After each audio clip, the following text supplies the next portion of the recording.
What's up? What's up? What's happening? How's everybody doing? Got a feeling it's going to be an interesting show right here, man. It's going to be an Why is interesting, that? interesting show. Why? Oh, I don't know. It could be because of the title, Uh, you have but the title up, or are you gonna wait for that? Tease them. well, if they got the notification, they already know what the title is. So, Oh, okay. but thank you guys for joining us. We are here for another Chop It Up Tuesday on Local Musicians. XP. Hey man, see, that's what I'm talking about. See, that's that rhythm. That's it right. That was in the pocket, man. You That trying to was trip in up the a brother? pocket. That was Change in the the cadence. Change pocket. the cadence up on me. You know. But thank you guys for joining us. We are here for your audio and visual pleasure. Yeah. And our first to the comment section, John Lamatina, who I just saw earlier this morning, at a First up. great lesson. Checks in first. Hope everybody is well. If you guys are new, please subscribe to our channel. Eventually, guys, we are going to have to go exclusively to YouTube.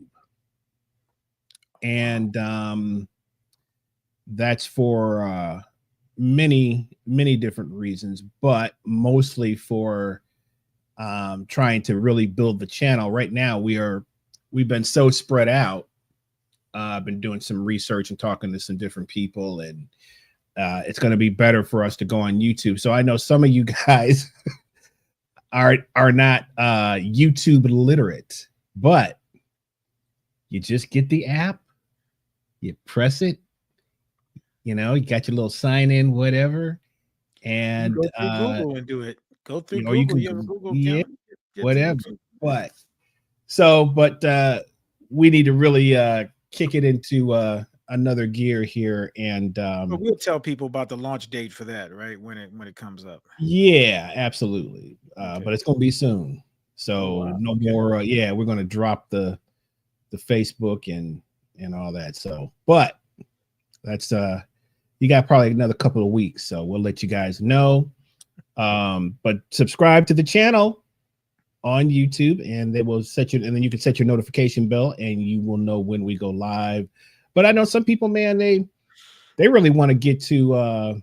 We got to get back on the Spotify stuff, man. But we're locked right now. I think we're still locked out of our. Something's going on with that, so we got to figure out what's going on with that, because I have people ask me about that. But we'll get that rectified here soon. And I got something to say about this cat right here, but that'll be later on. Let's save. I'm waiting. We got a little feud. We got a little feud going on here between. I gotta tell you about last night, bro. I didn't tell you Mr. about last Jackson night, and Mr. Podhorser. There's last night, bro. A strength of hand feud going on here. Strength of hand. But we will we'll have some fun with that a little bit later on. So let's get some house cleaning out of the way and give people a look into some of what's going on with us. I just put my new website in the chat, which is chrisburrows.com. Okay, gotcha. And please go, and I've done a lot of work on that, and I think it's looking rather spiffy, bro. I sent you a thing, but I didn't hear nothing back. So send it to me, bro. I thought I sent you a link. See, no. Chris Burrows finally got it, man. chrisburrows.com. After all these, somebody was holding on to it, man, and then finally got it after that. I don't know if the cat, what happened, but it went back in the queue. And only reason I found that out was because I had a man, I was real mad at GoDaddy. They misspelled my domain name, dude. Oh no. So I was locked out of I was like, what is going on, man? And they misspelled it. And but we finally They got do all that rectified. Burrows with a W in it or something? No, here's how they spelled it. Was Chris Burrows drums.com, right? Oh, okay. Spelled drums DURMS. I'm not making this up. No, dyslexia. I'm not making it up. I was so pissed off. That is crazy. But then but through that I was typing in domains on because I'm using Squarespace for my site. Right. And they were asking, they were offering, I can't remember, something came up about domains available or something. And that one was there. I was like, whoa. Nice. Somebody there's a Tyrone Jackson that's a guitar player, and he owns TyroneJackson.net. He contacted me like 10 years ago about trying to get .com. Yeah. It's like, nah, chief. And we have a friend named Maurice White.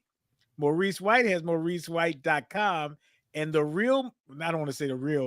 Earth, Wind, and Fire, Maurice White contacted him and said, can I get it? And he responded, yeah, about $10,000. No, he didn't, man. Is that what he said? $10,000, and if you get me a VIP, get me on the gig. No, at least he didn't have to get on the gig. He's like, I want VIP tickets to the show, to one of the shows. I would have been like, can I get on the gig? Can I get on the gig? Would you have made that trade? I'd have made that trade. Oh, be on the gig? Yeah. Well, I gotta be seen though. I can't be like in the background. Well, you're gonna be in the horns. I mean, you're gonna be in the horn section. I mean, oh yeah, Maurice is a horn section. That deal. That's funny, man. I didn't know that. Also, hey, I put in the chat. I got a gig coming up April 6th at Waller's Coffee Shop. Is that right, brother? I didn't even know that, man. How did this get up in there, man? Wow. I just pressing buttons and there it is, man. You know, somebody asked me if Chris was my best friend. Impatience, bro. You got that impatient vibe, bro. You got that impatient, man. It was coming. I was gonna set it up too, man. But here we are. Go ahead, man. Tell him about it. I'm sorry. Go ahead, tell him about it. I forget when you get on your stuff, you on it, bro. I forgot. It was already there. I'm sorry. Brian had already put it in the he had already put it in the queue, man. Can I say I'm sorry? You did, but see, that's why when you off a week and see you lose track of stuff, though, man. Hey, man, I heard that the cat who subbed for me, man, Lamatina, man.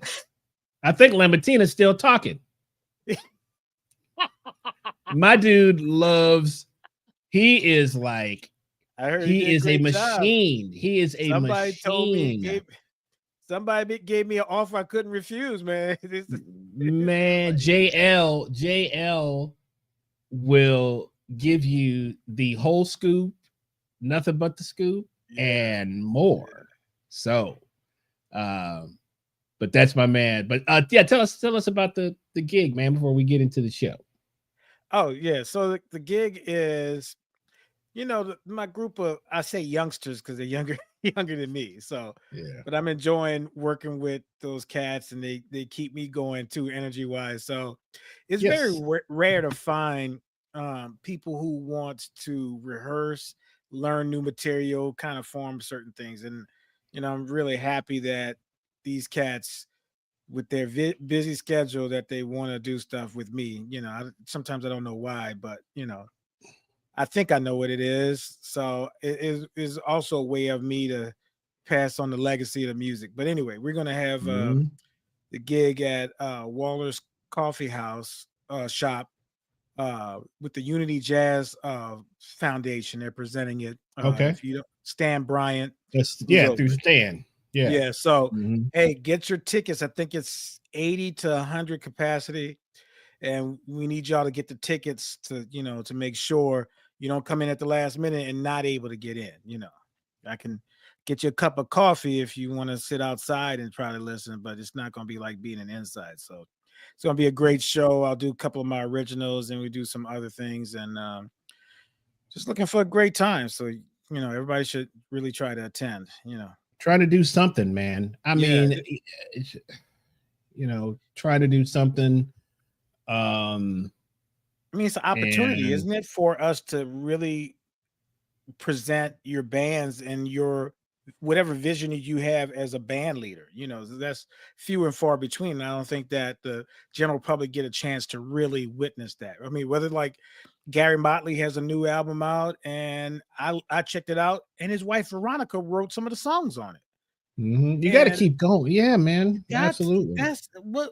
Oh. So what is happening new? Like, what are you working on new that you want to unleash on people, Chris? You know what I'm saying? Right, like you have to have an outlet for it, and I'm sure that you're going to come up with some evil genius scheme to do that.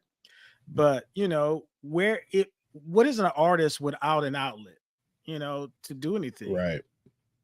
You have to have a vehicle. Somebody's going to discover this stuff and like, oh, this person was great. You know. Well, you know, I was going to do. I don't know if it would fit here. I'm trying to develop a new sort of drum, something more centered around the drums as like a channel, kind of like what we do here. But I want it to be from a different perspective of, so it's not like I really want, I mean, you know, there's all kinds of stuff where drummers are talking. I want to talk to non-drummers about drummers. That's a little bit more what I'm interested in, because every bad cat such as yourself or anybody that I've ever really worked with, and anybody that I've ever admired, that I've, you know, read up on, whether it's, you know, Herbie or Prince or Jimmy Page or whoever it is, man, they're all about the drummer, man. They're all about the drummer, and they're always trying to move whatever they're right. It's all going through. It's all about the drummer. So I'd like to talk to. You don't want all the drummers to show up, because who's going to deliver the pizzas on that day? You know, that's a Joe joke, man. You stealing Joe's jokes, bro? That's bad. Reappropriating jokes. So, but you know, I wanted it is important. You got to have a vehicle. But one of the things I was talking about or getting to was, man, everybody that we admire, right? Yeah. What do they have? I'm talking about like from an instrumentalist point of view. Most of the people that we really love, they had a vehicle to develop in, man. Yeah. Whether it was a band or a project, or there was some sort of continuity there, where they could really build their voice, man. And as when you're a session musician, or you're a freelancer, or you jump from tour to tour, or it's a lot harder to do, but people that have a vehicle, man, they have a band, they have you know, something where they're able to channel their ideas, and then also the growth takes place, right? From either record to record or whatever. So that's something that is definitely missing now, is we don't really see that many bands anymore. So, but that's good, man. Yeah, I mean, I guess that takes care of. Was there anything else? We do want to send our condolences again to our brother Sam Yee and his family. We weren't able to attend. We had a gig, the memorial on Saturday, but and then also our condolences still goes out to Brad Thomas and his family, and y'all, they will not be forgotten, man. They're both still and the Harper family as well, and the Harper and also Deshaun Harper, and so just still continue to pray for all of those families and the people connected to them. So yeah, man. So if y'all could also find out who's tearing down Pastor Teddy's sign at at Riverdale. Yeah, that's gonna be tough right there. You think it's an inside job? It might be an inside job. It might be an inside job. Might be an inside job. So, all right. So on to our topic du jour here. So okay. Now we had an interesting weekend. Some positive and some not so positive. I just put it to you like that. Yeah. But between sleep deprivation, which is the worst, right? I mean, that is, man. There's I mean, that's just the worst. That's the worst. Let's see, what would be the next ADD, not to get knowing when to cut stuff off and going too long. Right. And ouch, I just figured it out. Just rang with yes. And just so our week started, man. It was Saturday was beautiful. Had a beautiful gig Saturday. Wait, I had really great people. I had a good gig. But yours started Saturday night, right? Saturday night. So you were just on like man, it was like I guess it comes in threes, right? Yes. Because you had Saturday night, Sunday, and then Monday, bro. So you've had enough, right? Of just the whole situation. I was feeling it too. And then what happens is, as you know, musicians, people think we're just up there having a good time. It's like we have lives too. So things affect, us before or during or after we are on stage. So, Sunday, man, Sunday night, actually, man, I never watch American Idol. I haven't watched it since I can't remember the last American Idol I saw, right? But so it's like all of a sudden it's like American Idol country, I guess. It's Carrie Underwood, and which, nothing against, country music is just so different. It's like anything else, man. It's just whatever the trend is, right? So, but not taking anything away from, Carrie Underwood obviously is a great artist. And I forget the other dude's name, and then Lionel Richie, who it's like, why is this cat?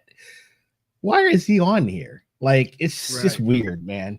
So anyway, but seemed like it was a lot of country artists. So I was like, okay, but man, and you tuned in. It was on, and so we were watching it. We watched maybe 20 minutes of it or so. But one of the guys that was on there, he sang a song, kind of, like a country tune, or was it a tune? I can't remember what it was. But anyway, he gets picked to go to Hollywood. That's where their whole you get picked to go to Hollywood or whatever, right? Right. But before the meantime, man, they like, oh, how would you like to go and perform at the Grand Ole Opry with, I don't know, whoever the new young country star is. I don't know these people's names, but But I was like, how do you go from an audition to playing at to playing at the Grand Ole Opry, man? You know how many people have sweated and sacrificed? And I mean, I thought that's supposed to be like sacred ground. Maybe I'm wrong, but I don't think I am. And this kid gets placed, like he gets just a free ride, man. And I was just like, man, this is where we are 110%. Like, it deserved that shot, man. I was like, so in order to, and it's interesting enough, John Lamattina and I had a really great conversation this morning. And he came up with something that we're going to talk about. Maybe we'll talk about this next week, but he said everything is about the bottom line. And I said, what do you mean by that? Mm-hmm. And he's like, man, it's all about whatever, it's dollar. It's all about either money or people, how many people you can get in, or because we were kind of talking about gigs and doing gigs and trying to find places to do gigs. And that whole thing of development is just gone. There is no such thing as developing anything at this point, man. You see it in the NBA. All these dudes want to do is shoot free throws, or 3-pointers. 3-pointers, yeah. They don't even know how to do pick and roll. To pick and roll, that That's a foreign word right there. Man, I'm like, there's no plays. Like, there's no, bro. I mean, Luka, they were actually trying to create fast breaks the other day. I couldn't believe it, man. I was like, they doing a fast, man. Go watch the 80s, man. When the Lakers are taking the ball out. Kobe Bryant calls this brand of basketball incidental basketball. Man, so not to get, but it's like you see this like dumbing down, and everything is about trying to fast track everything, because you either need ratings, or you need to keep the people's, I guess, their attention span ain't what it used to be. So that's why they got all these crazy things in baseball now. There's also the pitch clock, all this. You know, a word that doesn't exist today now? What? Oversaturation. Oversaturation doesn't exist anymore. It's like grab what you can get. There's no concept of, hey, I'm too visible. You know? Oh my God. Remember what Frank Sinatra said, leave them wanting more? Isn't that Frank Sinatra say that? Yeah. Yeah. So you can't just give everything. You got to you got to let, people find you rather than you be found everywhere. Now you can find everything that you do. The bottom line is, hey, I'm here for this. I'm available for that. I'm like, bro, it's too much. It's too much, man. But the I call them free handouts. Okay. The free. Yeah. How does Beyonce has 35 Grammys? How is that even possible? Well, 35. She's got a following. Yeah, she's got to follow it, all right. Yeah. Don't you say nothing either, because the light's about to go out at our house if you say something. Right. Don't mess with them. Yeah, I just mess with the Beehive. Look, I'm not trying to mess with the Beehive. I'm just saying, like, all of these free handouts, man. But what we're seeing is the direct, like, result of, we consider ourselves what? Working class. I mean, we're in the real world, right? We're here making a living, doing what we're doing, and trying to support our families, and we've done that, man. We've done a great job. We've done better than a lot of people that maybe try to get into this business. But right, keep that coming.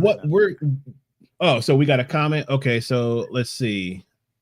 I need my glasses, man. Read that. I could read it, but I didn't want you to stop your thought. I'm sorry. Oh, no. Let's read it. You put it up. It's by Ben W, who I think I know who that is, but we'll check and see. Looks like they're signing a YouTube. I see a little YouTube icon or something like that. I don't know if that's true or not, but anyway. In the 80s and 90s, we were afraid to sell out and lose your artistic integrity.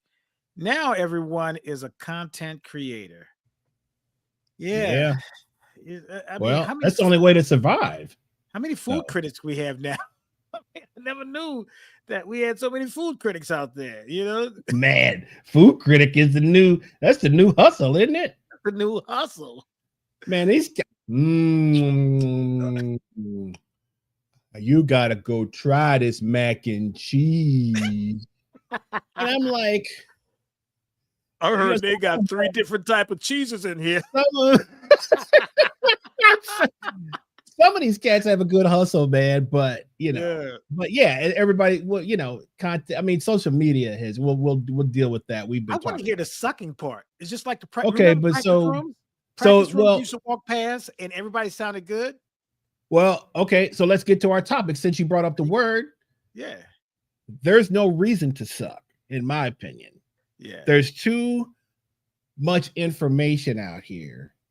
You can you imagine, man, in the 70s or the 80s, being able to pull up Herbie Hancock and watch, not have to listen to it, but actually watch and see what his hands are doing verbatim. Oh yeah. Opposed to being in New Orleans and having to learn a song on the gig from third, fourth, fifth hand information, like a cat's teaching you a song.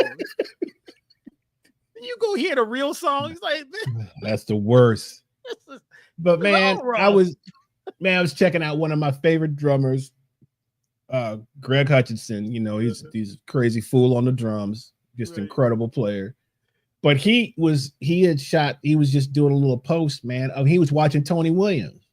He was like, man, this is what I do. He's like, all my guys, I'm always watching what I pull up stuff and I'm checking them out. This is Greg Hutchinson now. Right. This is not some understudy at you know, the city college around the corner. This is a cat who could play basically anything he wants to play on the instrument. Right. That's still learning from the people that came before him. Right. So there is no reason, man, to suck, to go through and hear what we have been literally just dealing with, man, over the you have to define this, because if you're new to this style of music, aren't you going to suck? That's a lob for you right there. If you're coming out to play this music for the first, second, I'm talking about any styles of music, man. We do what we do, but I'm talking about all around, man. Okay. I don't care what the style is. Like you can throw a style, you can throw it up in the air, dude, and it's the same. I said when COVID happened, we shouldn't have any sad musicians coming back. You did say that too. You did say that. You did say that because you were like, man, if you haven't figured out by now, right, what you need to, and you got time to, all you got is time to work on it. Time, man. But look, I came up with some little talking points. I numbered them, but I don't know if these are in order or what. They just came to my mind, right? Let's go in order, bro. So the first thing, man, is if you know if you're sorry. You know you are. You know if you are. Oh, look at the mirror. Okay. Now, here's the thing, man. Put some Windex on that joint so you can see. How many times have we talked about, okay? No matter how good you still there's a thing inside you that is like, oh God, that does not sound good. I have to go back and work on this, right? Right. And that's accomplished guys that think like that. So if you can't play, okay. So the first thing is you got to look in the mirror. Yeah. And say, and be honest with yourself. And if you're not honest with yourself, then it's like, you know, I'm not saying that because not everybody's goal is to be a professional. I know some guys who are not professionals, but they still sound good. They know what they do. They don't play outside their, you know, they stay in their lane. They know what they do, but they have respect for what they're doing, and they have respect for the instrument. They have respect for the music. Yeah. You're right. This talking point is brought to you by our new sponsor, Windex. What's that? That's to give them a clear. That's so they can really see it. Really see a clear picture, bro. Because you're right. You got to admit to yourself where your weaknesses are, right? Before you change them, right? You can't just like, if you want to lose weight, you can't say that you're not fat.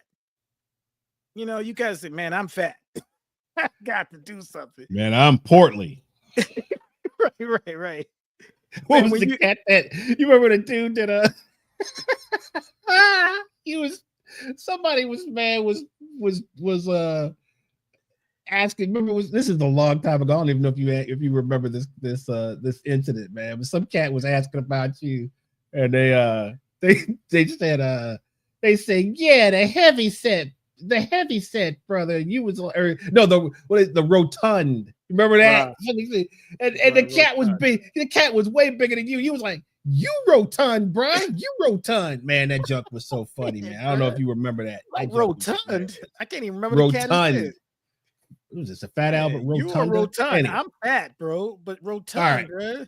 All right. So continue with the Windex analogy. I like the Windex. Okay. So you got it brought to you by Windex, ladies and gentlemen. Okay. Yeah. Okay. So sometimes you got to look at the picture clearly, right? And say, all right, you know, if I got to make a change, I have to acknowledge what's going on. You know, we had Jeff Sipe on this show, and Jeff was talking about he was already a killing drummer, but then he realized his timing needed to change, that he was a little lack on his timing. And that's something and that was funny, man, how he was talking about that, man. He was like, how do you fix this? Like he did not know. He was like, oh my gosh, this is so bad. Go ahead. So looking in the mirror for him is probably looking at a video recording of himself or hearing a recording back of something to see. And sometimes it takes that. Sometimes we have to video ourselves doing it. I remember Brian Hogan as a young kid used to bring a video camera with him everywhere. And then he'd record a gig. And as soon as the gig was over, he'd go home and watch it to see what he did wrong, what he did could be better, all those different things. The tape doesn't lie. Does not. In the studio, if you off key, if you out of time, you know it. You know it. But stop playing. So that's the first step, right? Is acknowledging it, looking in the mirror and saying, this is something I got to work on. Trust me, everybody, we all have it. But some people have a better knack at getting from step 1 to step 2. Like soon as they see it, it's like, oh, I got to work on it. Other people like, I'll get to it when I get to it. And some people are just like, well, I'm strong in this area. Just because you're strong in other area doesn't mean that your weakness won't get exploited. You know, you have to deal with your weaknesses, whatever it is. If I can't play in time, you think I'm going to get hired in the studio? And it's a small musician community all across the board. Somebody was like, man, Tyrone, man, he's great for live applications. And then here's a conjunction that comes up. But, man, he can't even hear that click in the studio. Right? So I like the studio because I work with a click all the time sometimes. And I also work without a click. So exactly. I was just going to bring that up. We just you got to be able to do both. You got to be able to do both, man. Right. Which is a whole nother show. But this is this is a comment. Can we put this comment up real quick? I don't see it. I'll put it up. You put it up.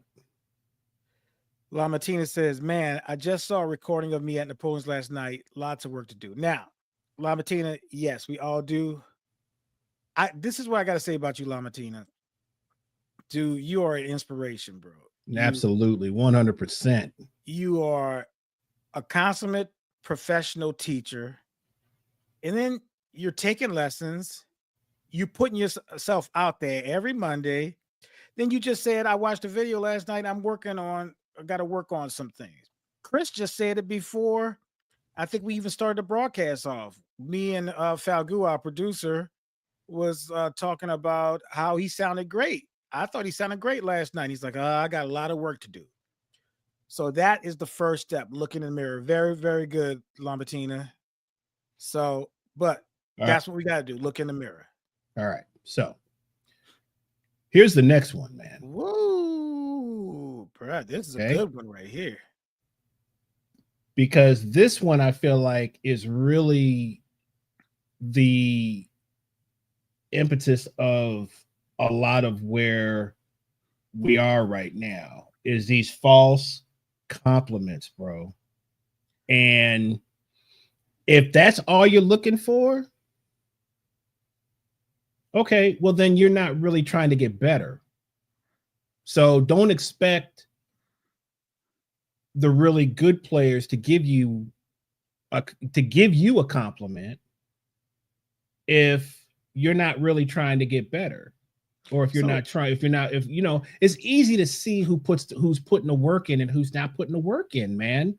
And I used to take that the hard way when I was, years and years ago, because I would just think, oh man, these cats just vibing me, or they stuck up, or they just ego. It's like, no, man, the hours that people have put into to do their craft.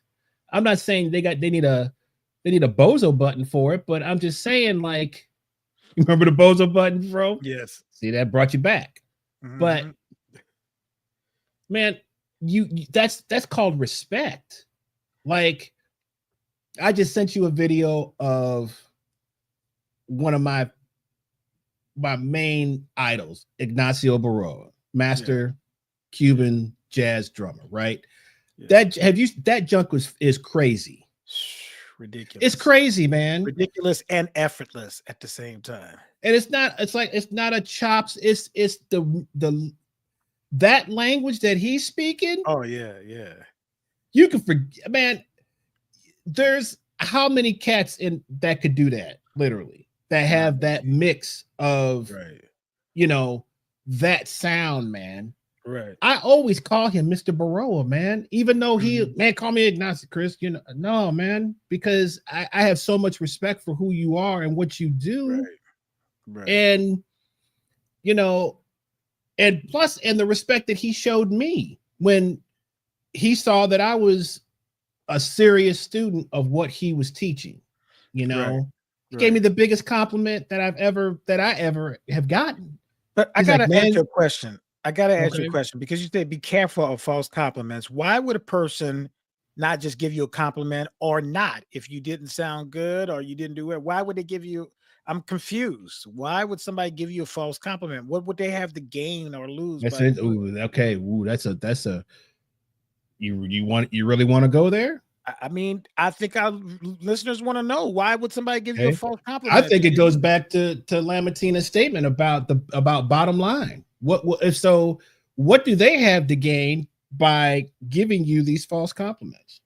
That's my question. What do they have to gain? They have something to gain. So let's sit here. Let's say it like this, right? Later on, we're going to talk about. I have another point. Well, let's do this. Okay. Because something else came to my mind. This. Oh wait, right? We jumped to that. Okay. Oh, we showing it. Yeah, we don't need to show him. We'll come back. Killing though. Yeah. But thank you though. That's the man. That's the man.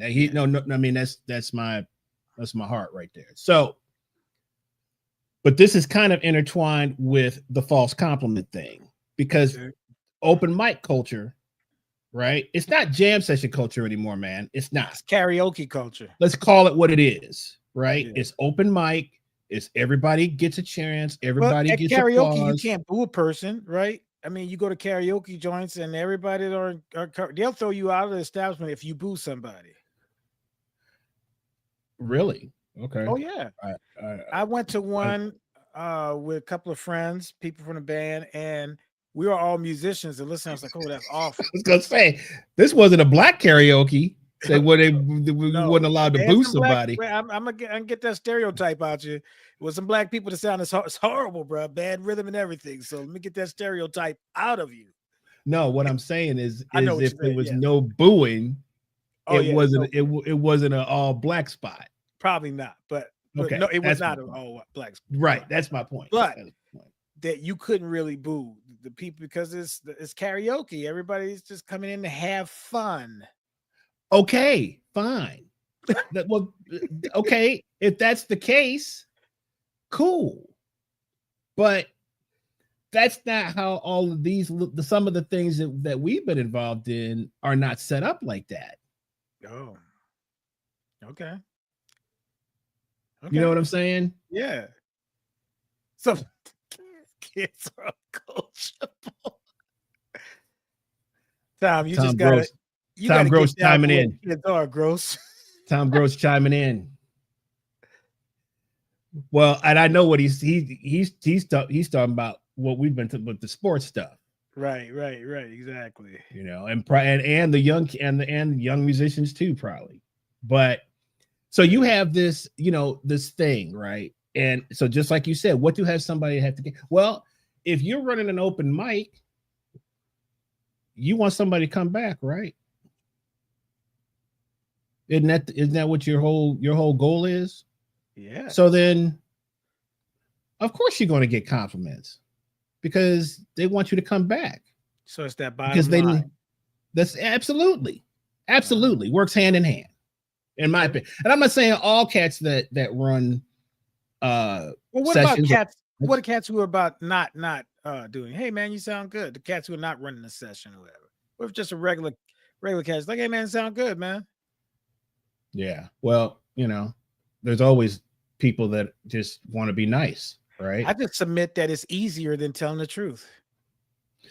Well, here's the thing, because the weirdest thing is I've had a few instances now, right, of people that we kind of pegged one way, but have come to me and asked me now, why haven't you said anything about my playing? Wow, right. That was a revelation, right? And this has happened. This is 2 or 3 times. Okay, this is random.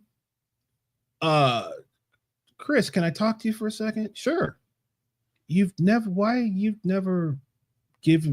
offer me any advice, or you never say anything about my playing. So I don't know what you really think. And I'm like, wow, that's so really. You're saying people really want feedback. What you're saying is people really want honest feedback. I'm saying that the people that want to get better, they do want the feedback. They want the feedback from the people that they look up to, is my point. Right? That's what they want. But just like we had the episode of are we the problem for not saying or offering what firsthand what we think, Now I've been in situations where I would say 9 times out of 10, if I say something to someone, man, they are like, man, thank you. I think sometimes it's just a communication barrier, because you don't really know. You don't know what people's agenda is. Right. And if you don't know what their agenda is, then it's hard to, to give an honest opinion as to what you think. 9 times out of 10, we're going to just wait. I mean, if they ask us for something, then okay, fine, we'll give it to you. But and this is even students, man. You deal with students every day. How many of them actually ask you, hey man, how am I doing? What do I need to work on?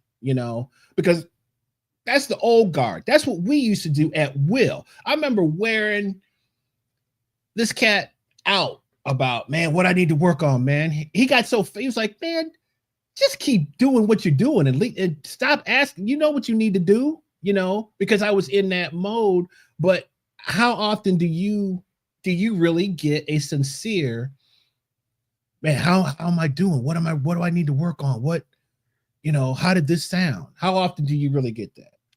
Not a lot. It's amazing you should say that, because I had one student came, knocked on the door of my office days. Not even his day for his lessons. Lessons usually on Thursdays. By the way, Ken Pack, good to see you in the chat. You need to come to the jam session and play, bro. Okay, coming to Napoleon's on a Monday night, 7:30 to 10:30. Bring that saxophone, bro.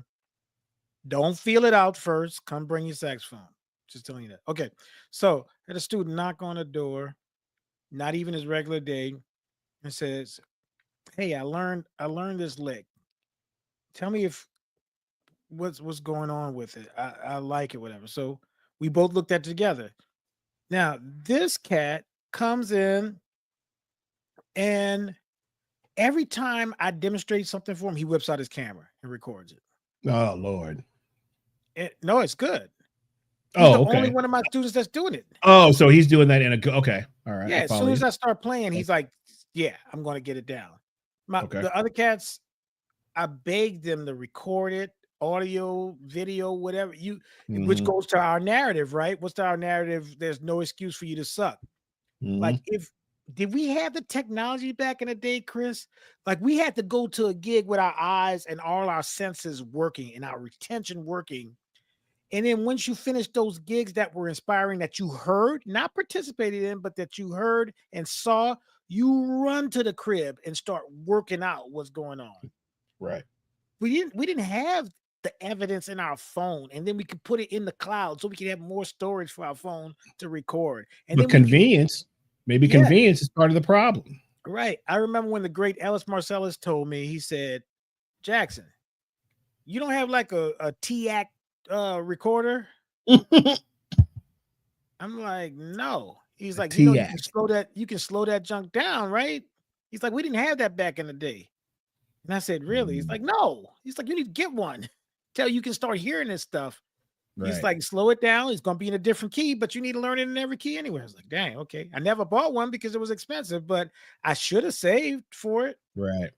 But, and then, you know what he told me? I think I told it on this show before, but he said that there was this a radio show that came on every week, and the piano was in a whole other room, and it was like I Spy or Mission Impossible, whatever. Yeah. Mm-hmm. And he had this big chord at the end that he wanted to learn. He said it took him 14 episodes to figure out that chord. 14 episodes, people, is 14 weeks just for one chord that he used. Now, it probably only had 7 notes in it, but he had to listen to the whole broadcast, put his ear to the speaker, try to sing a note, run to the piano, figure out that note. The next week, play the note that he learned from last week, check it, and hear another note, and then keep doing that till he got the whole chord. I thought that was pretty impressive that he did it in 14 weeks. But technology is to the point right now, like you said, we have access to everything. So what is our excuse? And actually, he was telling me that, I'm not going to tell you how many years ago, but let's just say 25 years ago, he was telling me, what's your excuse, Jackson? You don't have a TAC recorder where you can do this? Right. He was already talking about technology back then. Like, I don't have an excuse to suck. Right. Anyway, go ahead. I'm off my diatribe. By the way, I love it. I love your use of a $5 word, impetus, bro. I like that. I didn't get a chance. You like that, man? $5. Thank you, man. I appreciate that, man. Yeah. Okay. You know, I've been getting back in my hard brace, my English studies, man. You know what the hard brace is? Yeah. You have a fetish with the English language. You didn't know I had? Well, I mean, it kind of runs in my family, dude. Like, everybody, you know how that is. So, yes, accomplished musicians are sometimes the problem for not giving out compliments or honest critique. Y'all demand a lot of these accomplished musicians, right? Ken, what if they are completely honest? I mean, you're older, Ken, but can these people handle honest critique? Maybe it's safer for your brand that you don't say what's on your mind. We can't look. Chris couldn't talk about the Beehive like he probably wanted to. Nah, bro, I ain't talking about them. So can a true person really be honest about a musician be honest about what he wants to say before somebody put up a video that you're hazing them and you're angry and mean to them? Well, here's another, let's move on. So here's another self-analysis, right? Okay. Another self-analysis move. Okay. Do you sound anything like, I'm not saying you got to sound like,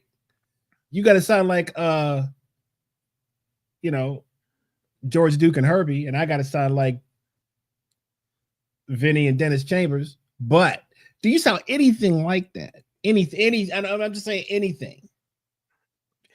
I'm about to say something crazy. Just but you know where I'm, man. Do you, okay, if you put on a record of your favorite, did you line up at all with what's happening? It's an easy analysis, because I would guarantee you that a lot of what we've seen, the answer would be no. And you know why? Because you've never done it before. Because you think you sound different. You know what am I trying to say here? You have a certain thing in your head about the way that you think you sound, right? But look, with YouTube, especially if you're semi-gigging musician, somebody's caught you somewhere, you'd be surprised. You think you're not on the net, but you are. Go listen to yourself and have that honest. Do you sound anything like who you idolize? It's a pretty easy question. Can I give you a story about that, bro? Sure. My brother Donald Jackson, bro, Donald T. Jackson, matter of fact, is 13 months older than I am, a year and a month older than I am. So he left high school and went to college. When he came back from a spring break or whatever, mid-semester break, whatever it was, he was saying this new word I never heard before. Somebody calling somebody. He said, "What's up, dog?" I was like, my mom was mystified. It's like, dog. He's like, she didn't know what that meant. She didn't know. I didn't know either. So he's like, man, that's what we call each other. What's up, dog? Just a week with my brother, I started saying it. Oh, by association. Here's my point. You know why you don't sound like your idols? Because you're not spending time with your idols. Ooh. You're not spending time listening and talking with your idols. Ooh. Now, how do you listen? You listen with the intent, with the absorption and picking up culture. And then how you speak with them, you talk back. While they playing, you playing. You ever did that before? Ooh. Musicians out there, you ever play with your idol? You ever play with Herbie? Do you remember, Chris, when Esperanza came out with that album where they did everything live? Yes. Bruh, what did we do? We sat up and was listening to that joint. I told you, bruh, I wanted to see if I could do it. I was like, I was in there with him. I didn't just listen. I was in there creating too, bruh. I was trying to figure out what's going on. Could I do this? Right. Now, eventually I fell asleep because I couldn't do the 48 hours or 72 hours, however long it was in it. But I was immersing myself in there, bro. Right. And that's immersion. How do you talk to your idols, especially the ones that's gone? You gotta put that video, YouTube video on of them.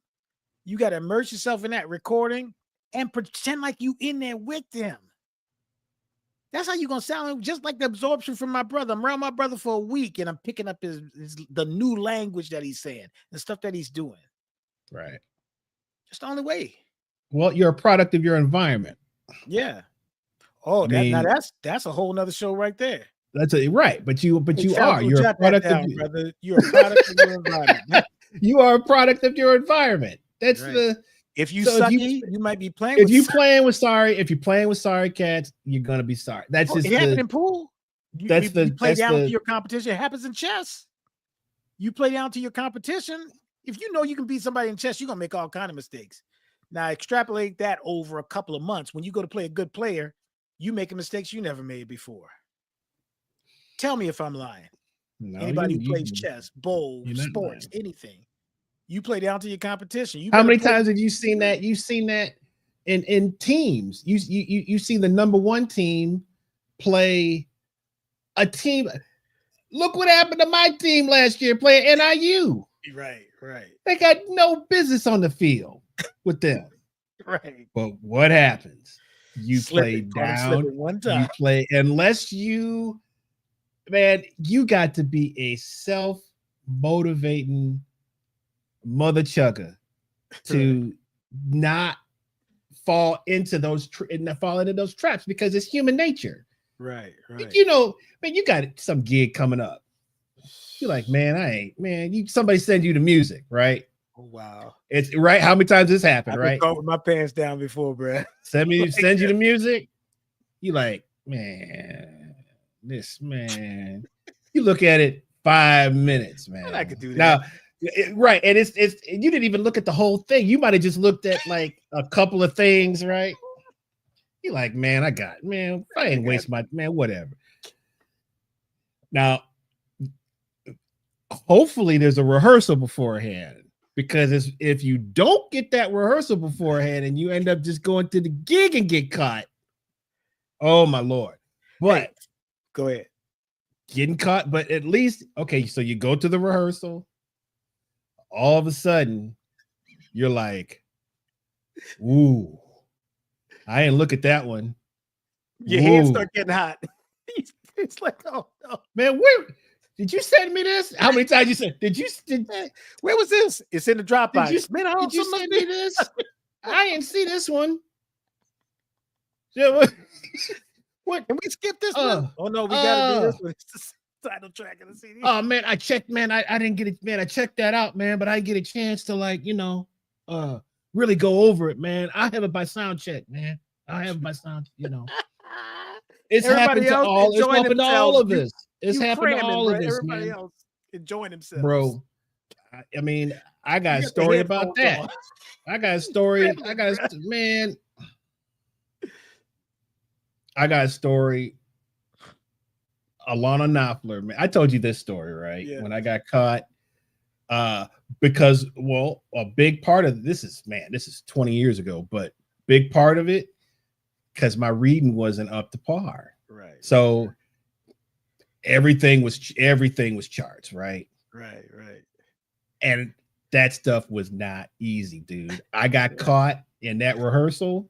Now this is Takana's fault, actually. I'll never forget because she was like, "Oh, it's easy. It's stuff is and it wasn't even she got caught on a couple things that she didn't check out because they had some tough stuff in there. But man, when I tell you I locked myself in my studio for like 2 days and I memorized all that. I had to memorize all that music, man, but that was a good lesson. But it's happened to everybody, right? Oh, I can tell you mine real quick. I'm even naming name. So I got called to play with Tracy Hamlin, right? And the cats from Birmingham playing as well. So they all played with Tracy before. So I'm listening to this stuff. I'm like, man, I know this song. So it's actually Use Me, right? But I didn't know I didn't know it was a Phil Davis arrangement, right? Oh yeah. I'm going down the list. I was like, oh, I know Use Me. Just tell me the key, blah blah blah. I get there. The arrangement starts going right, and they're like, you missing some stuff right there. I was like, wait, what version is this?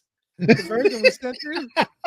I'm like, oh, okay. They said, well, you could figure it out. So put the speaker on, listen to it, wasting everybody's time, everybody's thing. I'm picking some stuff up. There's one part was kicking my butt. Couldn't hear it, right? Right. This is when they say the magic words. This is the one right here.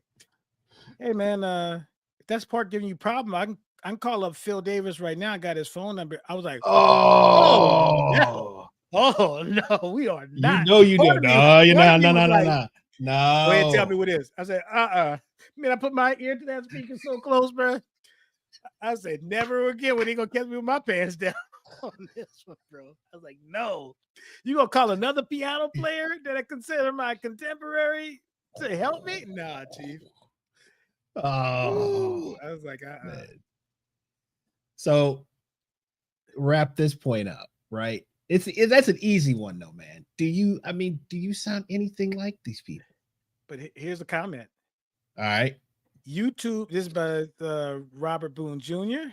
Okay. What is it? YouTube is so accessible that there is no hurry to get the information since it will always be there when students need it. But if they have a deadline, you're saying they're going to wait until the last day is there a deadline? I don't think he's talking about I'm thinking he's talking about their own edification, like them. Oh yeah, definitely. Yeah. Oh yeah. Like if you have your idols, it's not like I can't see Freddie Hubbard anymore because he passed, or whatever the last artist that passed is like, oh, I'll never see that person again. It's on YouTube. Is what he's saying. It's so accessible. You don't have to, There's no hurry. It's gonna be there for you. I tell you, man. They don't even have to buy tickets anymore. All right, let's not go because now we're gonna get real dark if we go down that road. So, all right, let's wrap up that point. Okay, so you got number 5. Well, I think he's skipped because we already talked about. You did 4 already. We did number 2. All right, so how do you rectify some of this stuff? Okay, so here's a story. I'm playing with guys who are still my friends to this day, but I knew man, this can't be it. Like, I want to play with better players. Mm-hmm. So I'm not good enough to play with the better players, though. I can go watch them, check them out. Maybe I'll get a chance to sit in, right? Whatever. Maybe I won't. Even if I get a chance to sit in, I'm probably gonna wet the bed because I'm not gonna be. I'm not on their level. Now, sometimes as a younger guy, if they hear potential, they'll actually put you on. Maybe not permanently, but they'll at least give you a shot and give you some stuff because look, you have to develop at some point. So some people are really gracious like that, but most of the time that's not going to be the case. So what is the solution to this? Man, you go out, get your own gig and call the cat. Call people who are better than you. Call your friends? Oh, well, that's what they do now. That's what I was just trying to figure out. Yeah, call all your buddies and pal up because that's what's going on. No, you call the people that you're trying to get up to, and you're going to pay them. You take less, or you might not take anything at all. Yeah, true that. But you pay them, and you say, "Man, I know I'm trying to get with y'all. I'm trying to get there. Would you guys come play with me? I can pay you this, da da da da da." We've been in a couple of situations where people have had the opportunity to do that and they didn't do it. Am I right or am I wrong? You're right. Okay. So, but what I did, I got my own gig at Churchill Grounds on Monday. It's a Monday night. Mm-hmm. Ain't no money on a Monday night, but that was fine because we were just playing, to play and to work on concepts and it turned into a nice little thing, and I got a lot of development and so did a lot of other cats got a lot of development out of this because we were playing stuff that not around here. A lot of people weren't playing, we were dealing with more of the world music stuff. So it was a great opportunity. I get to this day, people still talk about, man, I learned so much on that gig, or man, thank you for, that was a great time for me because I was developing, yada, yada, yada. We all were, right? But what I did was I set it up where I could call better musicians, and then that led to other things because they would see through my development and then they would start calling me for some stuff. Right. So, you can't expect to just get in the pecking order off of what nobody knows anything, or what they've heard is definitely not at the standard. So why would they call you for anything? Right. I mean, nobody owes you anything. No. Right. And if you get the opportunity, even if you don't get your own gig, but you're on somebody's gig where, like, I dare say, when I first came to town and got a chance to play with Neil Starkey, I put the real book away so I can hear what he's playing. He was teaching me on the gig. I was learning from him. He didn't know it. He was just playing a gig. Every opportunity I had to play with Neil Starkey, I would do it. I played with Bill Hatcher, who's in the chat right now at church. Every second we got a chance to play in between break while we waiting for something, I learned, take something from that cat. He showed me one time, he was talking about this song. It's a Stevie Wonder song that Luther Vandross did, Creeping. I remember Bill Hatcher playing that. That's a beast. Like, check this out right here. You know how Bill talk. Check this out right here, But that was in between, like, us playing for another service, whatever. Right. That's how you learn, like, get with the cats and just, pull it apart. But playing with Neil Starkey, playing with Hatcher, playing with cats like that, man, that up my game so much, Playing what's the other thing that you talk about? Okay, so let's say you can't necessarily get a gig, right? So what's another reason or another way that you can get close to someone that you is better than you that you want to learn from? You take a lesson from them. Take a lesson, yes, and not with an agenda, because you have people that will take lessons from people because they think that's going to get them in It's not genuine. It's going to backfire on you. Right. You have to get with someone who can teach you what you need to know, not what you fantasize about you think you want to know. Right? It's all about knowing where you are at the time, man. There's plenty of time to, I mean, what business would I have had 20 years ago to take a lesson from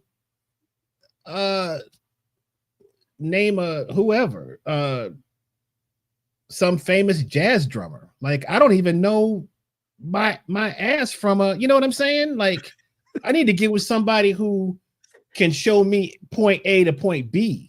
Right. I'm not going to try to get with somebody because they're the hot name. Or when you were 19 years old, you couldn't really learn from Tony Williams, right? You weren't even. Yeah, I mean, I was drawing a blank, man, on who I was just thinking, because I was thinking of a million different cats. But right. You know, Tane Watts. What am I going to learn from Tane? What sense would that make? Like, you got to get with someone that is good for where you are at the time. Yeah. You know, don't live above your means, right? Right. Oh, I'm studying with so-and-so. Okay, so what? You still sound like ass. Yeah, you studying with that person, and meanwhile you going out picking up their dry cleaning and stuff like that. Yeah. And you sound like ass because I mean they're either taking advantage of you, or you're too stupid to see that they're just stealing money from you. You're not going to learn. You're not learning it. You got to, man, that's a whole nother thing, right? But we've seen that. We've seen that many times, you know? So is there a number 6 to this, or is this the last one? Nah, this is it, man. This is it. Unless you got something else to say. But look, this one right here, man, get your own gig, call the people that to me, man, is like that's huge. That's huge. That's the big one, you know. Yeah. That's the big one. And record it. How many tapes do I have? I have like tapes of stuff where I was kind of recording stuff. I had a little portable cassette player with me, or the mini disc player when that joint was in. Oh, like, there is a good ideas just playing with other people too, you know. So yeah, there is a 6. I just didn't put it up. Okay, go with number 6, man. If you don't know, you don't know. Is that correct? See, man, that's the internet, the acronyms, man. You know them, man. If you don't know, you don't know.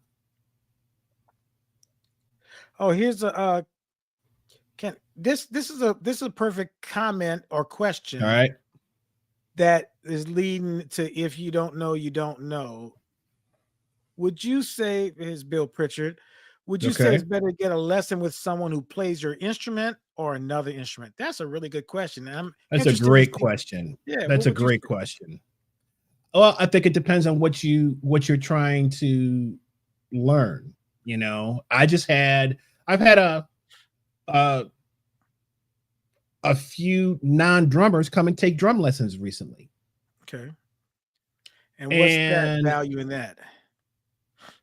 Well, I mean, you're a non-drummer, so you tell me. What do you think it is? Well, I already got a lesson from a drummer, a couple of drummers, in fact. You gave me a lesson for organ because of drumming. Okay. And Pat Bianchi echoed it, and you just smiled from ear to ear. You know, you do your ceremonial, yeah, I told y'all this, blah, blah, blah, you know. I've been knowing about that book for years. You should have asked me about the book, you know. But yeah. I mean, drumming, rhythm is important. Rhythm is wholly important. Is it really? I didn't know that, man. It is the most important thing. I will say that. And I play a harmonic instrument. Interesting. But good rhythm will trump anything that you're going to do harmonically or melodically. Wow. I play one note rhythmically and play a better solo than anybody's playing a million notes. Oh, that is new information to me, man. I've never heard of that before. But yeah, I would say, Bill, you're right. To answer his question, yeah. I think, of course, you have to play your instrument because there's some idiosyncrasies and ergonomic things that you have to develop. However, yes, getting perspective on another instrument really helps. For piano players, we tend to deal with harmony so much that we shape everything we do around harmony. And it's good to play like a saxophone player or figure out melodies from a vocalist because they have to breathe. They have to take a breath. Piano players, we don't. We're breathing, our fingers are doing, but when we don't think about the concept of taking a breath. What better instrument to talk to is a person who has to take a breath, has to think about phrasing things. They have to put breath marks in their music, right? To say, when am I going to take a break? Which note can I cheat? Which phrase is more important? I can't break up this phrase. Well, piano players, we don't think like that. I dare say drummers don't think like that. Drummers sometimes think in terms of counting everything, but your best drummers don't count everything.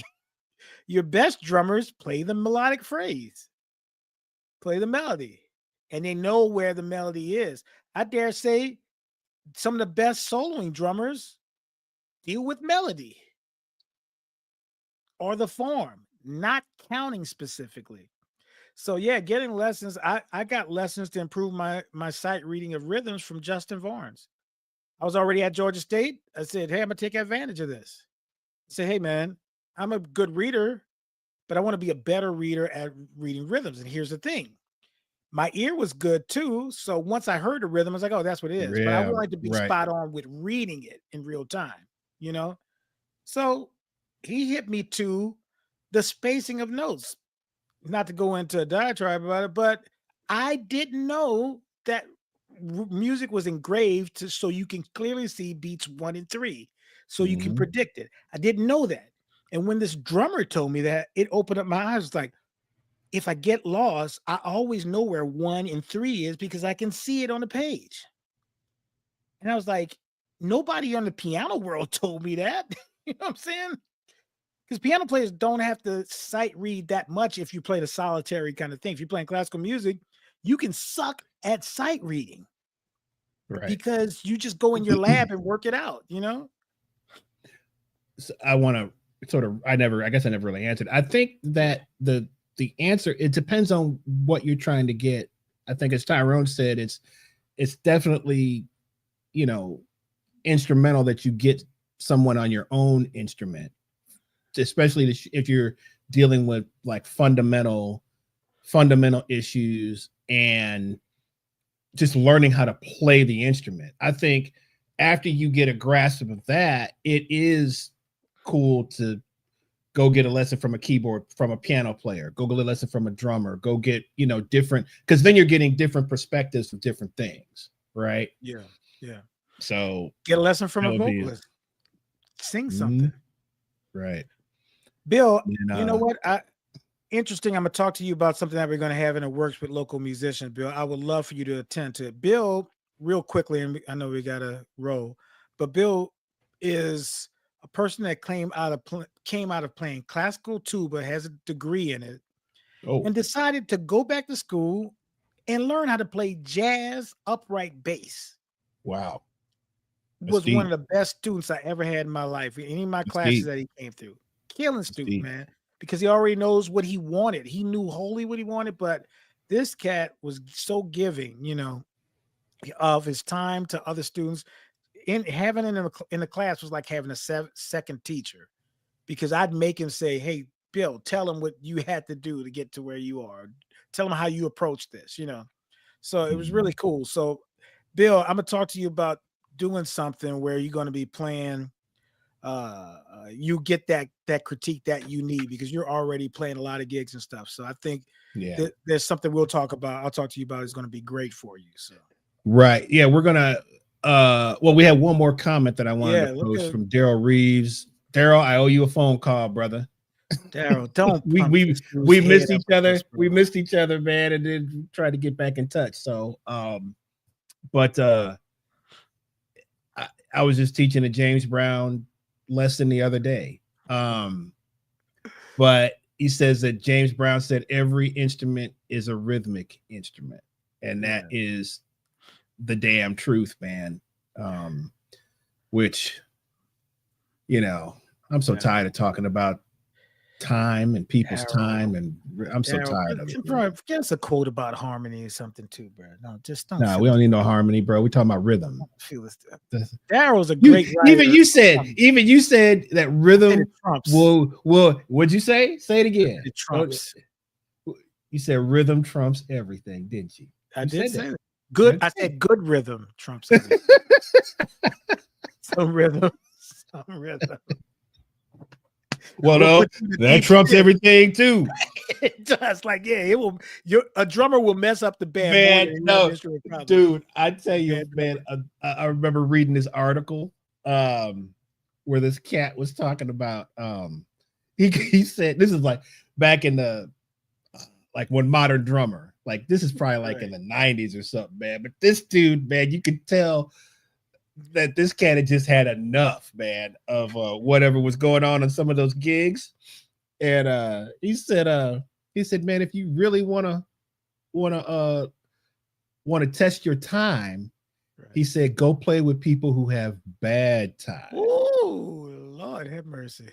And try to keep it, man. And that has been in my, because when that happens, man, I'm telling you, going to, you know how they have extra strength. You know, you got the Tylenol, you got the regular Tylenol, you got the extra strength. That's what you go into. That's what I go into extra strength drummer. When you play with people who have bad time, I want to say something. Man, so bad, I can't. I mean, from a keyboard perspective, I mean, I guess everybody feels it, but I really feel it. Like, it's just like somebody. Did you feel it last night? Hold on. After two plays, you had 2 songs and you were gone. Hey, is there anything worse than people clapping in the audience and they be off time? Oh, it's the worst thing in the world. Remember when that clip of Harry Connick Jr. flipping the beat around because the audience? Yes. The worst thing in the world, bro, when the audience starts clapping, you're like, oh, please stop. Please stop. It's like when Podhorser starts clapping and dancing. It's like, stop, man. Stop. You're throwing me off. I can't watch his feet, man. No, I'm actually, Mark, he actually has some rhythm. I don't know where he got it from, but I gave you a little compliment there. Now you're happy. All right. Well, I'll deal with Podhorser in a second. Oh yeah. So you gotta so we have to settle up. Yeah. Because he made a little comment, bro, about let me hear this when he knocked the drink out of your hands over at Pateco. He had a little comment for you, man. Let me hear this comment, bro. He said he thought that you would have stronger hands. I do have strong hands, but I didn't know because you play keyboards, bro. He said you thought you would have stronger hands, bro. I can understand that, but it's not when the person hits you with a Jackie Chan, Bruce Lee, ninja, Phil Jackson pressure point defense. Yeah, hit you in a click, and then you drop the glass. He hit you with the Charles Oakley. That Walt Frazier hack shot hit that he does. You know what I'm saying? That Phil Jackson swipe across the back like he did. You know what I'm saying? Who does that? He came down hard too, didn't he? He came down real hard. And who chops down on your elbow? Well, it used to be legal. That's a problem. They can't do that in the NBA now. That used to be legal, man. Let me tell you how this cat tried to rectify it. Monday night, this cat says, hey, I'll buy you a drink tonight. Oh, no, you're not going to buy me a drink. I get free drinks at this place, dog. You're going to get me at a place that don't get any free drinks, bro. You ain't going to buy me a drink here. You know where you need to take them, bro? You need to take them to that distillery of Modern Art because them drinks be expensive, dude. Boom. I'm going to get a frou-frou drink, too. Be like, I want smoke in it. I want lemongrass. Hit one of them $20 joints. Hit him with one of them 20s. Lemongrass, ginseng. I want milk from the eucalyptus. In it. Right, had to bring the eucalyptus. Right, eucalyptus. Had some eucalyptus in it, bro. Yeah. Look, he says you're on, bro. Yeah, you're not gonna get me a drink from Napoleon's. I get that for free, baby. We're gonna get some Louis the 14th, something like that. Oh, not the Louis the 14th, bro. Yeah, let's go to the Ritz at Lake Oconee, bro. Or the Mexican spot with the big margarita. Yes, that's what you could. Hey, bro, it'd be $40, man. That's made for like 4 people. I'm gonna need you, Podhoser, to go behind the bar and reach it because you're tall enough to reach the level of what drink I'm gonna get at the top, bro. Hey, that's the drink I'm gonna get. Man, too bad Churchill's not open. Sam have all them expensive joints up at the top, boy. Podhoser can reach that joint. It'd be like, man, what's that? You'd be like, man, no. That's $60. $60 a shot. That's $60 a shot. These days. I'm gonna have him buy me a frou coffee. Coffee? No. That's like no. Look, they already know my history with caffeine. No coffee for this young man right here. No, this cat right here. You see what I'm pointing to? No. Let's watch a movie, Chris. Look, I'm trying to figure out what's worse. You on coffee or Craig Shaw on alcohol? Ooh. Bro, we had a rehearsal. Which one is worse? It's probably Craig, bro, because we had a rehearsal at Carla's house. It was like me, her, and Craig. Bro, Craig had some wine. Oh. He could not leave. He was like, you remember the story when they called the ambulance at Churchill? Oh, yeah. Yes. Because he drank some, I can't remember what he drank. He drank wine, but also he had all those sweets. Remember, he had all the sweets and the wine together? That's what did it. No, look at Dash. Dash, remember it? I think he was there. Nah, man. Bro. Yeah. Craig on out. Nah, man. Yeah. Oh, man. Yeah, Podhoser, stop doing the Jackie Chan maneuvers when you hug a person goodbye, bro.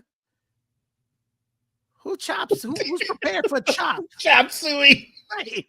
Who's prepared for that? Hong Kong. All right, Tyrone. Hong Kong Fooey.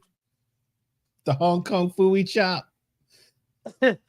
Confucius says, man who knows what he don't know knows. Now that's the truth.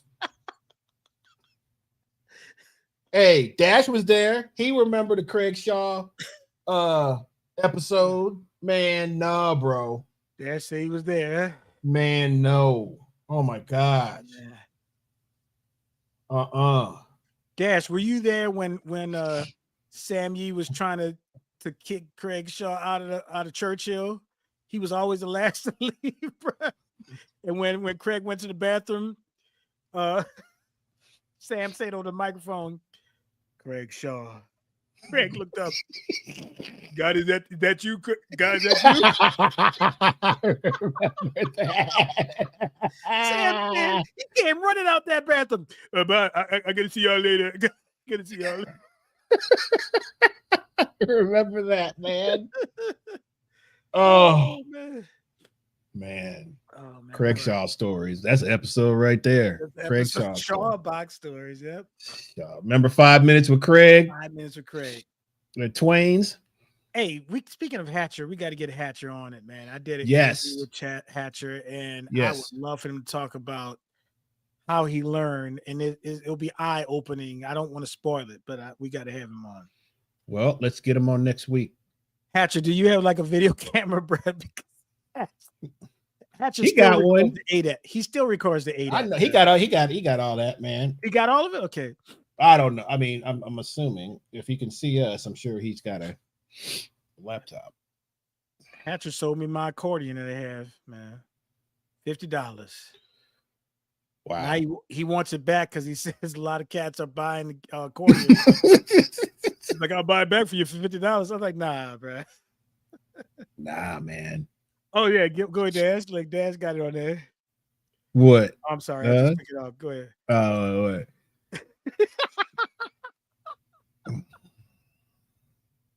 Craig Shaw. Craig thought the rapture came out there. Craig, you have to go now. Oh Lord, is that you, Lord? I'm not ready to go. I got too much base plane left to do. Ooh. All right, y'all. It's been a fun episode. Yes. Hopefully we ruffled some feathers.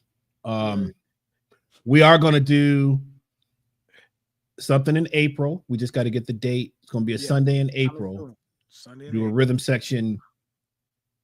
We're going to do a performance and we're going to do a rhythm section masterclass. So we'll have a sign-up sheet. Yeah. With the fee, all that good stuff. Be brave. And we're going to have that engraved in the next week or two. Yes. We'll have all the information, so we'll share that with you guys. Tyrone's show with the youngins is going to be Sunday, April 6th. I think Brian just put that up. Yes. Yep. And so that's over at Waller's Coffee Shop. And tickets. You got anything, bro? Come on out and sit in, bro. I'll buy you. I'll be there. No, I'm not sitting in, but I'll come out and check it out. I'm not gonna sit in. Nah, man. Like, just go check it out, man. Okay. Go hear my main man, Robert Boone. And then let's see. So tomorrow I will be at Red Light Cafe. Yeah. I'm passing through. And the next 2 weeks I'll be at. Yeah. I'll be at I'm there the week after next week. We got I'm out of town for a couple of days here coming up, and then we have a gig Sunday.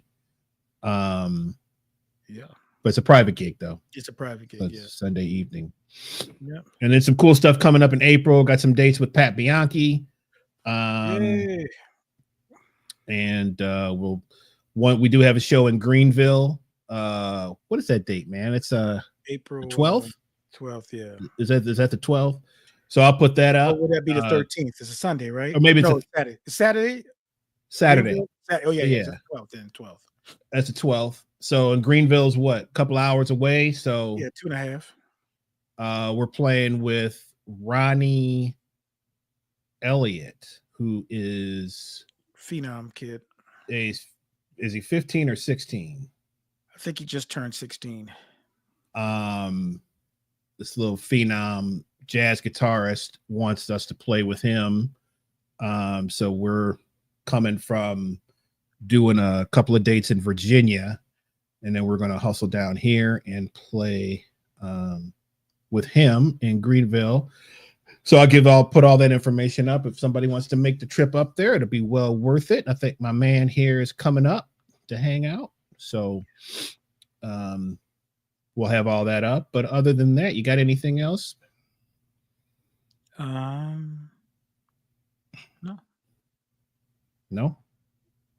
Shout out to I'm playing with Robert Boone in Columbus. Robert Boone and Ben Weatherford, Columbus, Georgia. This Friday. When is that? When is that date? This Friday, whatever the date is. Oh, that's Friday. Okay. Yeah. That's at the something Loft. The Loft in Columbus. Yeah. Okay, so that's down the road a little bit. Doing an organ trio should be fun. So come on out. Yeah.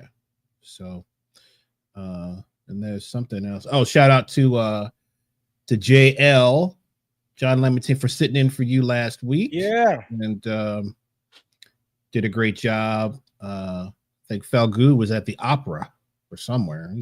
Ooh. Some hoity-toity thing. That he was culture. He's some classical. Did you bring the Guinness with you? Did you see Jeff Hayden there? Was Jeff Hayden there? Did you guys watch classical together, man? Was it cool? Did you hang out? Falcuzzi. He's silent. He's smiling. He's part of the family now, so he's got to take the shenanigans. But Fal bougie. He's bougie. He's bougie.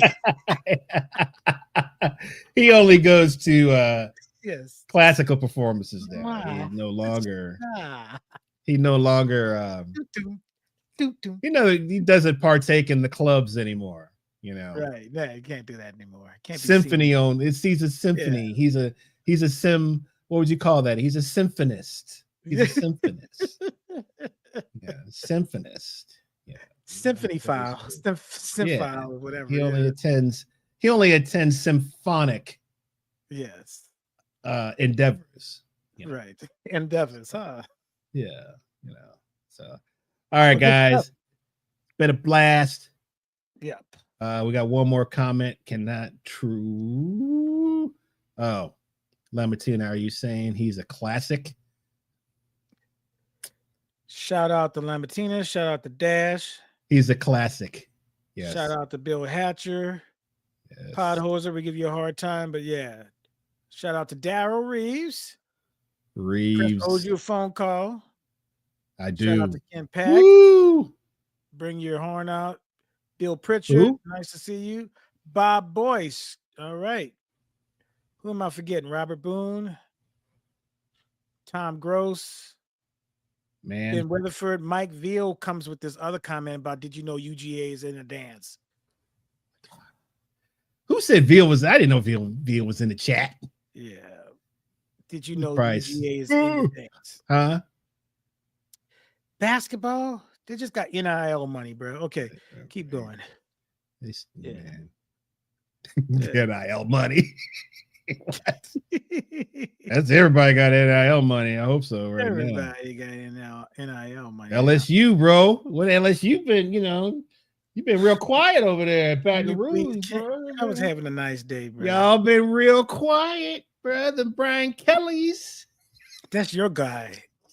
It's not. That's your boy. The Brian Kelly's, bro. Where was he before LSU? That don't matter. Where is he now? Why you don't answer? He's your problem. He's your problem. He is your problem. I'll tell you. Look, I know where he. You want to find Brian Kelly? Go look on the golf course because that's where he is.